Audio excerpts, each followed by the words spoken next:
and the impact it could have here in the district. Joining us now for further analysis is Erica Williams, Executive Director at DC's Fiscal Policy Institute. Eric, good to have you with us today. Thank you. Thanks for having me. Yeah, Good morning. First up, viewers are trying to understand here what's at stake. So what did DC's new tax code try to do as written, and why is this resolution working to undermine those changes? Yeah, the law that was passed in the fall of last year was just an effort to make some different choices about what we do with our own tax dollars here in the district. And it saved us nearly $700 million over a 5-year period by unlinking our tax code from the federal tax changes that were adopted by Congress last year and that were predominantly aimed at folks with high wealth and profitable corporations. So, and to be very clear, the law we passed did not change or block those federal tax cuts for district residents or businesses. Those will still take place as planned. We simply chose not to duplicate those tax cuts locally. And our choice in that matter was very meaningful. As was noted, we face declining revenue due to massive federal layoffs, and it's caused us a local recession.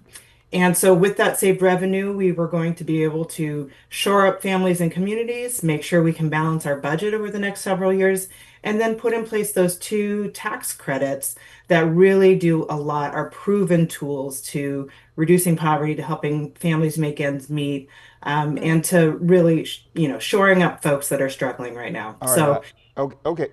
Erica, a quick question for you. Why are these child tax care credits and earned income taxes so critical in this effort here that you're talking about?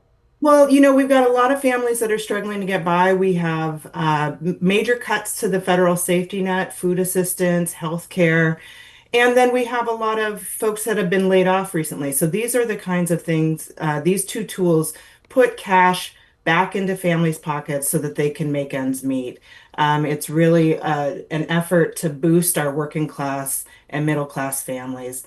The child tax credit and the boost to the earned income tax credit in this law would reach 78,000 kids in the district and reduce child poverty by 20%. So we really can make a lot out of these tax credits. So we know that the tax credits are temporary, right? So what would need to happen to make them permanent, and what's at risk if they aren't?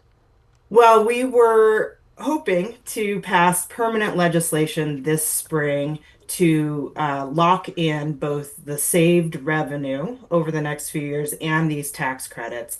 What will happen now is if this disapproval resolution in Congress passes, we will have to stop the presses on tax season and redo all the forms so that they are correct, and to make sure people aren't claiming things that they're not able to claim. And that's going to cause a lot of havoc for DC taxpayers. It is not going to be a pretty thing. We also run the risk of having our credit downgraded again. This happened last year when, as you all mentioned, Congress interfered with our budget and forced us to spend $1 billion less than our budget called for. And that's going to raise our borrowing costs. So there's a lot of, negative outcomes of this congressional bill passing. All right, Erica Williams with DC's Fiscal Policy Institute. Thanks so much for helping us, process and unpack all of this, and we appreciate the conversation. Thanks for reporting on it. All right.